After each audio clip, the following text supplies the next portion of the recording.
Book 12, chapters 1 through 11. Chapter 1. My heart is deeply stirred, O Lord, when in this poor life of mine the words of thy holy Scripture strike upon it. This is why the poverty of the human intellect expresses itself in an abundance of language. Inquiry is more loquacious than discovery. Demanding takes longer than obtaining, and the hand that knocks is more active than the hand that receives. But we have the promise, and who shall break it? If God be for us, who can be against us? Ask, and you shall receive; seek, and you shall find; knock, and it shall be opened unto you. For everyone that asks receives, and he who seeks finds, and to him that knocks it shall be opened. These are thy own promises, and who need fear to be deceived when truth promises? Chapter 2. In lowliness my tongue confesses to thy exaltation, for thou madest heaven and earth. This heaven which I see, and this earth on which I walk, from which came this earth that I carry about me, thou didst make. But where is that heaven of heavens, O Lord, of which we hear in the words of the psalm, "The heaven of heavens is the Lord's, but the earth he hath given to the children of men"? Where is the heaven that we cannot see, in relation to which all that we can see is earth? For this whole corporeal creation has been beautifully formed, though not everywhere in its entirety, and our earth is the lowest of these levels. Still, compared with that heaven of heavens, even the heaven of our own earth is only earth. Indeed, it is not absurd to call each of those two great bodies earth in comparison with that ineffable heaven which is the Lord's, and not for the sons of men. Chapter 3. And truly this earth was invisible and unformed, and there was an inexpressibly profound abyss above which there was no light, since it had no form.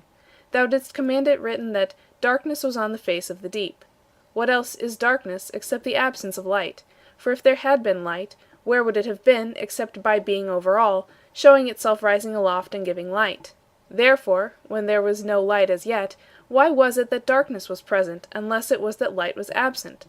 Darkness then was heavy upon it, because the light from above was absent, just as there is silence when there is no sound. And what is it to have silence anywhere but simply not to have sound? Hast thou not, O Lord, taught this soul which confesses to thee? Hast thou not thus taught me, O Lord, that before thou didst form and separate this formless matter, when there was nothing, neither color, nor figure, nor body, nor spirit?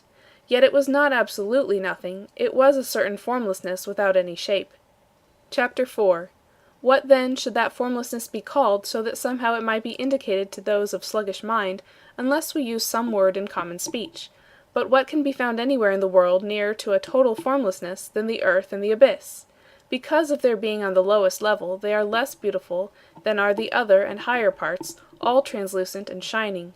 Therefore, why may I not consider the formlessness of matter, which thou didst create without shapely form, from which to make the shapely world, as fittingly indicated to men by the phrase, "the earth invisible and unformed"? Chapter 5. When our thought seeks something for our sense to fasten to, in this concept of unformed matter, and when it says to itself, "It is not an intelligible form, such as life or justice, since it is the material for bodies, and it is not a form of perception, for there is nothing in the invisible and unformed which can be seen and felt," while human thought says such things to itself, it may be attempting either to know by being ignorant, or by knowing how not to know. Chapter 6. But if, O Lord, I am to confess to thee, by my mouth and my pen, the whole of what thou hast taught me concerning this unformed matter, I must say first of all that when I first heard of such matter, and did not understand it, and those who told me of it could not understand it either, I conceived of it as having countless and varied forms. Thus I did not think about it rightly.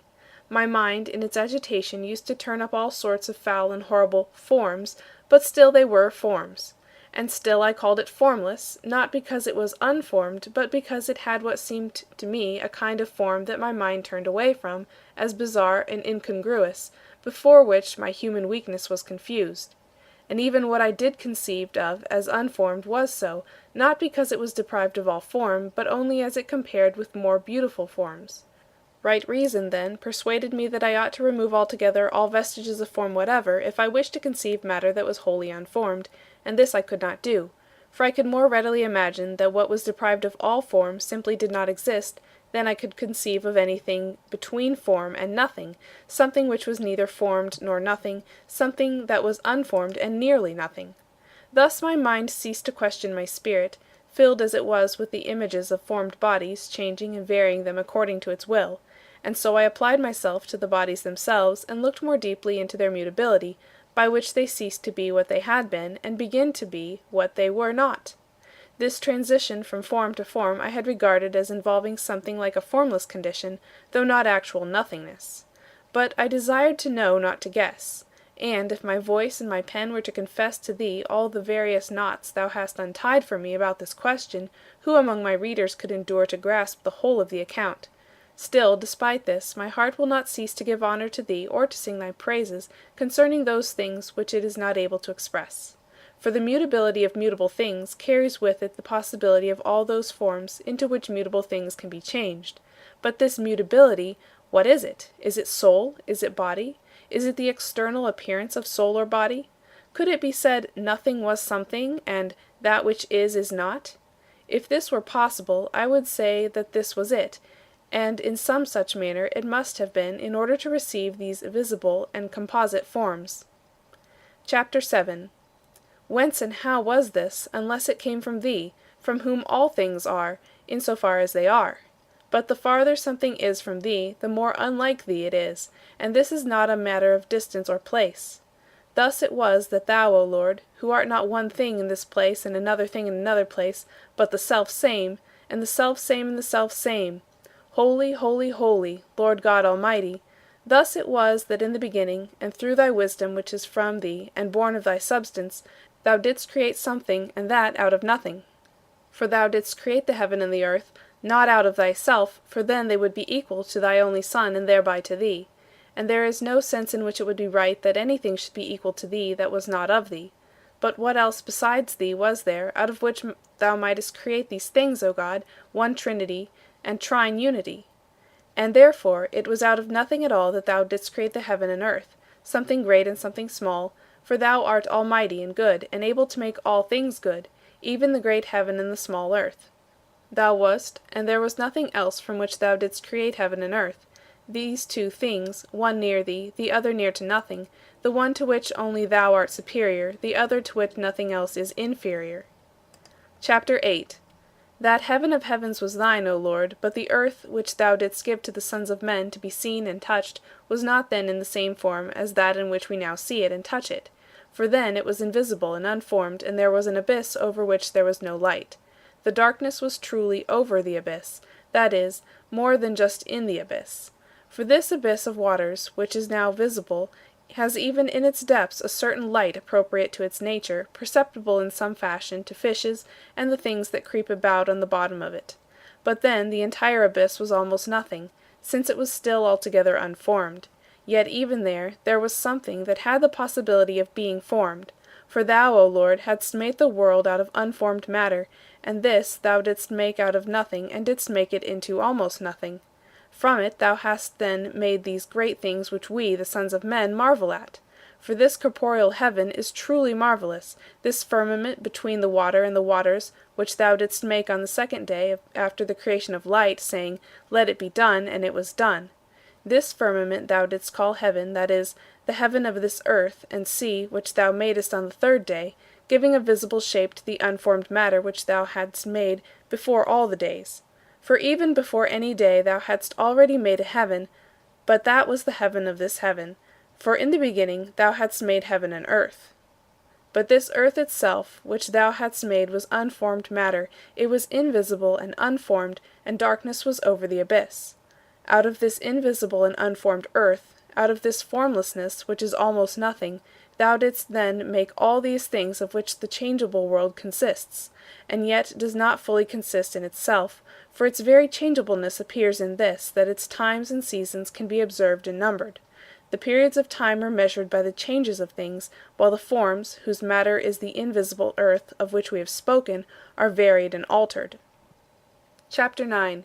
And therefore the Spirit, the teacher of thy servant, when he mentions that in the beginning thou madest heaven and earth, says nothing about times, and is silent as to the days.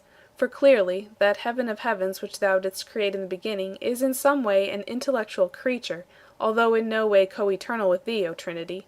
Yet it is none the less a partaker in thy eternity. because of the sweetness of its most happy contemplation of thee, it is greatly restrained in its own mutability, and cleaves to thee without any lapse from the time in which it was created, surpassing all the rolling change of time. But this shapelessness, this earth invisible and unformed, was not numbered among the days itself. For where there is no shape or order there is nothing that either comes or goes, and where this does not occur there certainly are no days, nor any vicissitude of duration. Chapter 10. O truth, O light of my heart, let not my own darkness speak to me. I had fallen into that darkness, and was darkened thereby. But in it, even in its depths, I came to love thee. I went astray and still remembered thee. I heard thy voice behind me, bidding me return, though I could scarcely hear it for the tumults of my boisterous passions. And now, behold, I am returning, burning and thirsting after thy fountain. Let no one hinder me, here will I drink, and so have life. Let me not be my own life, for of myself I have lived badly. I was death to myself, in thee I have revived. Speak to me, converse with me, I have believed thy books, and their words are very deep. Chapter 11. Thou hast told me already, O Lord, with a strong voice in my inner ear, that thou art eternal, and alone hast immortality.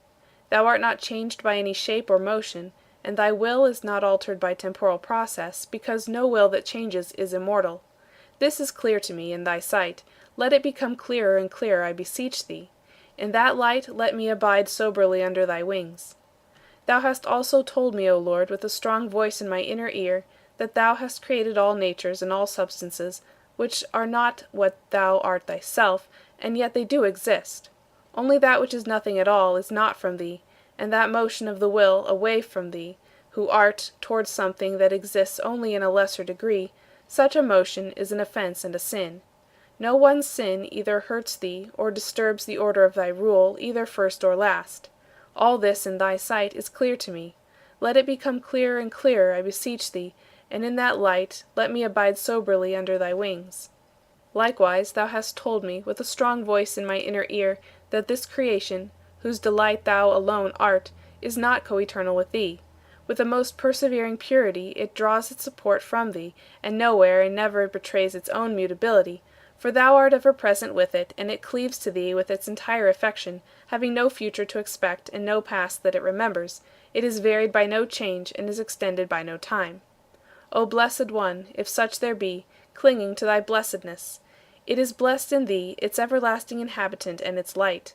I cannot find a term that I would judge more fitting for the heaven of the heavens of the Lord than thy house, which contemplates thy delights without any declination toward anything else, and which, with a pure mind and most harmonious stability, joins all together in the peace of those saintly spirits who are citizens of thy city in those heavens that are above this visible heaven. From this let the soul that has wandered far away from thee understand, if now it thirsts for thee, if now its tears have become its bread, while daily they say to it, Where is your God?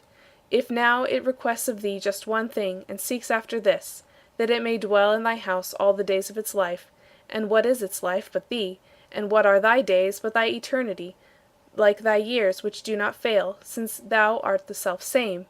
From this, I say, let the soul understand, as far as it can, how far above all times thou art in thy eternity, and how thy house has never wandered away from thee, and, although it is not coeternal with thee, it continually and unfailingly clings to thee and suffers no vicissitudes of time. This, in thy sight, is clear to me. May it become clearer and clearer to me, I beseech thee, and in this light may I abide soberly under thy wings. Now I do not know what kind of formlessness there is in these mutations of these last and lowest creatures, yet who will tell me, unless it is someone who, in the emptiness of his own heart, wanders about and begins to be dizzy in his own fancies? Who except such a one would tell me whether, if all form were diminished and consumed, formlessness alone would remain, through which a thing was changed and turned from one species into another, so that sheer formlessness would then be characterized by temporal change? And surely this could not be, because without motion there is no time, and where there is no form there is no change. End of Book 12, chapters 1 through 11.